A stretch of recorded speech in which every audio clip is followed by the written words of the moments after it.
السلام علیکم ورحمۃ اللہ وبرکاتہ۔ بسم اللہ الرحمن الرحیم۔ ناظرین کرام، آج ہم کولیسٹرول کے بارے میں بات کریں گے کہ کولیسٹرول کیا ہے اور اسے کیسے کم کر سکتے ہیں۔ کولیسٹرول در حقیقت ایک طرح کا پروٹین ہوتا ہے جسے لیپوپروٹین کہا جاتا ہے۔ یہ دو طرح کا ہوتا ہے، لو ڈینسٹی لیپوپروٹین LDL اور ہائی ڈینسٹی لیپوپروٹین HDL۔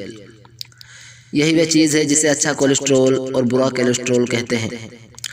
اچھے کولیسٹرول کو HDL اور برے کو LDL کہا جاتا ہے۔ اچھے کا کام ہے جسم کی خلیوں کو مضبوط کرنا اور LDL کے حملوں کو روکنا، جبکہ برے کا کام ہے ہمیشہ اس کوشش میں لگے رہنا کہ کوئی کام سنورنے نہ پائے۔ ایک نارمل آدمی کے جسم میں کولیسٹرول کی مقدار تقریباً 100 گرام یا اس سے تھوڑی سی زیادہ ہوتی ہے۔ کولیسٹرول جسم میں بنتا اور جمع ہوتا ہے۔ اس کی مناسب مقدار جسم میں ضروری ہارمونز پیدا کرنے کے لیے اور نظام ہضم میں مدد دینے کے لیے ضروری ہے۔ مختلف قسم کی خوراک مثلاً گوشت، انڈے، دودھ، مکھن اور گھی وغیرہ میں کولیسٹرول کی خاصی مقدار ہوتی ہے۔ اسی طرح کی غذا کھانے سے خون میں کولیسٹرول کی مقدار بڑھ جاتی ہے۔ جب خون میں کولیسٹرول کی مقدار حد سے بڑھ جائے تو پھر یہ خون کی نالیوں کے اندرونی حصے میں جمع ہو کر اور چکنائی کی تہ بنا کر خون کے عمومی یا معیاری بہاؤ میں رکاوٹ پیدا کر کے ہارٹ اٹیک کا سبب بن سکتا ہے، جس سے فوری موت بھی واقع ہو سکتی ہے۔ کولیسٹرول کم کرنے کا طریقہ، جیسا کہ ہم جانتے ہیں کہ پرہیز علاج سے بہتر ہے، تو ہمیں کس قسم کی تبدیلی اپنی زندگی میں لانی چاہیے؟ ہم اپنے طرز زندگی میں تھوڑی سی تبدیلی لا کر کولیسٹرول کو کافی حد تک کم کر سکتے ہیں۔ تمام فیٹس برے نہیں ہوتے، بلکہ ہمارے جسم کو فیٹس کی ضرورت ہوتی ہے تاکہ وہ اپنا نظام چلا سکے۔ خاص طور پر ہارمونل نظام کو اچھے فیٹس کو انسیچوریٹڈ فیٹس کہتے ہیں۔ یہ دل کے لیے مفید ہوتے ہیں اور کولیسٹرول کی سطح کو بہتر کرتے ہیں۔ صحت مند خوراک کے لیے آپ کو ایسا کھانا لینا چاہیے جس میں سیچوریٹڈ فیٹس کی نسبت انسیچوریٹڈ فیٹس زیادہ ہو، مثلا ہر قسم کی میوہ جات، ایووکاڈو، سبزیاں، سرسوں، زیتون، سورج مکھی، مکئی کا تیل اور مچھلی کا تیل۔ ورزش کریں۔ بہت سے لوگ ورزش سے بھاگتے ہیں، مگر سچ تو یہی ہے کہ اپنی صحت کو برقرار رکھنے، خاص طور پر کولیسٹرول کی سطح کو نارمل رکھنے کے لیے ورزش بہت ضروری ہے۔ تحقیق سے یہ بات سامنے آئی ہے کہ وہ لوگ جو زیادہ ورزش کرتے ہیں ان کا گڈ کولیسٹرول زیادہ ہوتا ہے بنسبت ان لوگوں کے جو ورزش نہیں کرتے۔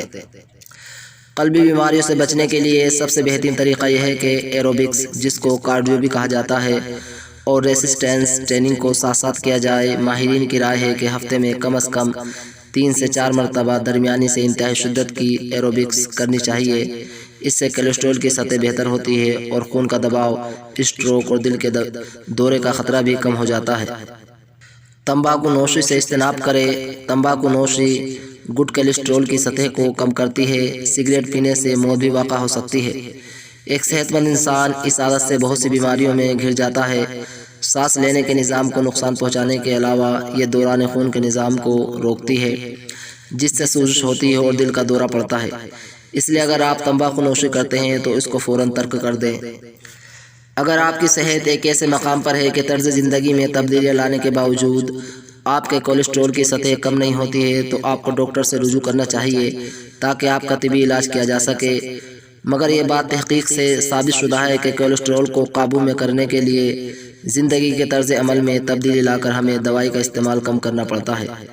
اس لیے ہمیں ہمت نہیں ہارنی چاہیے اور اس پر کاربند رہنا چاہیے۔ اب میں آپ کو ایک ایسا مجرب اور نایاب نسخہ بتانے جا رہا ہوں جو کہ بہت محنت اور بہت زیادہ ریسرچ کے نتیجے میں حاصل کیا گیا ہے۔ یہ نسخہ نہ صرف کولیسٹرول بلکہ شوگر اور بلڈ پریشر کے لیے بھی بہت زیادہ مفید ہے۔ ایک پاؤ کریلے لے کر چھیلنے کے بعد خشک کر لیں اور پھر اسے بیج سمیت گرائنڈ کر کے سفوف کی شکل میں محفوظ رکھیں۔ صبح اور شام آدھا چمچ کھائیں۔ یہ شوگر، بلڈ پریشر اور کولیسٹرول کے مرض کے لیے بے انتہا مفید ہے۔ روزانہ سیر کو اپنا معمول بنائیں اور جتنا ہو سکے تازہ پھلوں اور سبزیوں کا استعمال کریں۔ امید ہے آپ اس نسخے سے مستفید ہوں گے اور دوسروں کو بھی اس کے بارے میں بتائیں گے۔ السلام علیکم ورحمۃ اللہ۔